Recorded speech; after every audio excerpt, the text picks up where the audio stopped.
اعوذ باللہ من الشیطان الرجیم بسم اللہ الرحمن الرحیم۔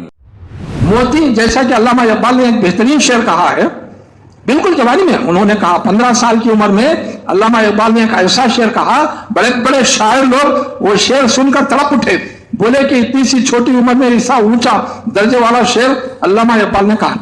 موتی سمجھ کے شان کریمی نے چن لیے، علامہ اقبال کہتے ہیں موتی سمجھ کے شان کریمی نے چن لیے، قطرے جو تھے میرے عرق انفعال کے۔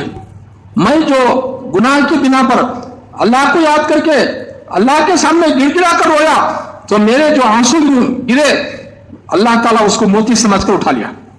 یہ آنسو نہیں ہے بلکہ موتی ہیں۔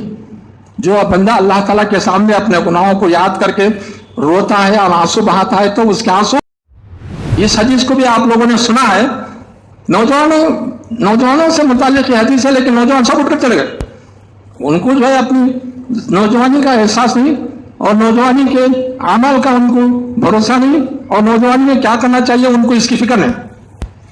آئیے میں آپ کو بتاؤں کہ اب جو میں بخاری شریف کی حدیث پیش کرنے جا رہا ہوں، اس میں دو تین جگہ نوجوانوں کا ذکر آیا ہے۔ رسول اللہ صلی اللہ علیہ وسلم فرماتے ہیں کہ میدان حشر میں کہیں بھی سایہ نہیں ہوگا، صرف عرش الہی کے نیچے سایہ ہوگا، اور اس سائے میں صرف 7 آدمیوں کو جگہ ملے گی۔ 7 آدمی ایسے خوش نصیب ہوں گے جو عرش کے نیچے جگہ پائیں گے، جتنے بھی ہو، کروڑوں میں ہو یا اربوں میں ہو، سب کو بھی عرش کے نیچے جگہ مل جائے گی۔ اللہ کا عرش کوئی چھوٹا عرش نہیں ہے، ایک چھت نہیں ہے جس میں 100-200 آدمیوں کے نیچے آ گئے تو پھر جانے کے واسطے جگہ۔ اللہ کا عرش کتنا بڑا ہے اس کا ہم تصور بھی نہیں کر سکتے۔ اس کے عرش کے نیچے کتنے کروڑ انسان آئیں گے، کتنے ارب انسان آئیں گے، اور وہ کتنا کشادہ ہوگا، اور وہ کتنا چوڑا ہوگا، اور وہ کتنا اونچا ہوگا، اور وہ کتنا خوشنما ہوگا، یہ صرف اللہ جانتا ہے۔ بس اللہ کا عرش ہے۔ اور یہ عرش کیا ہے؟ اس عرش کے اندر اگر 7 آسمان ڈال دیے تو 7 چونی، 7 5 روپے کے سکے 7 سکوں کے مطابق نظر آئے۔ اتنا بڑا عرش، 7 آسمان، اتنے بڑے 7 آسمان اور زمین کو ڈال دیے تو یہ معمولی 7 سکوں کے برابر نظر آئیں گے اللہ کے عرش میں۔ اتنے بڑے عرش کے نیچے اللہ جگہ دیتا ہے۔ کن لوگوں کو جگہ دیتا ہے؟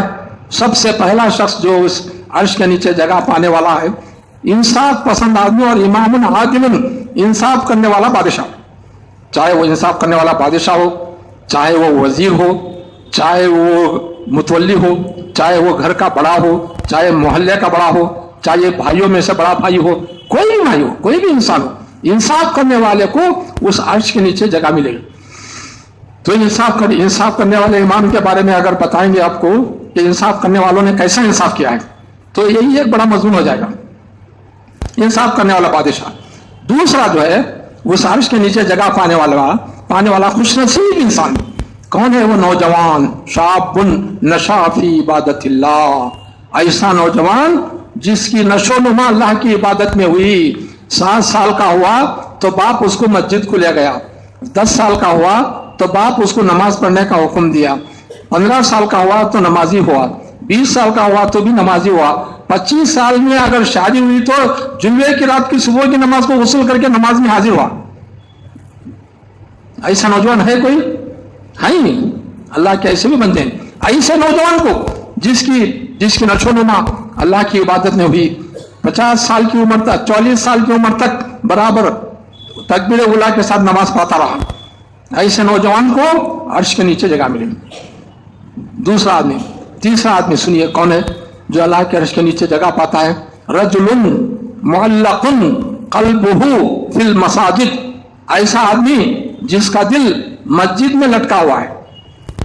وہ جب مسجد سے جاتا ہے تو اپنا دل مسجد میں چھوڑ کر جاتا ہے، اور اسی خیال میں رہتا ہے کہ کب اذان ہوگی اور کب میں نماز کو جاؤں گا۔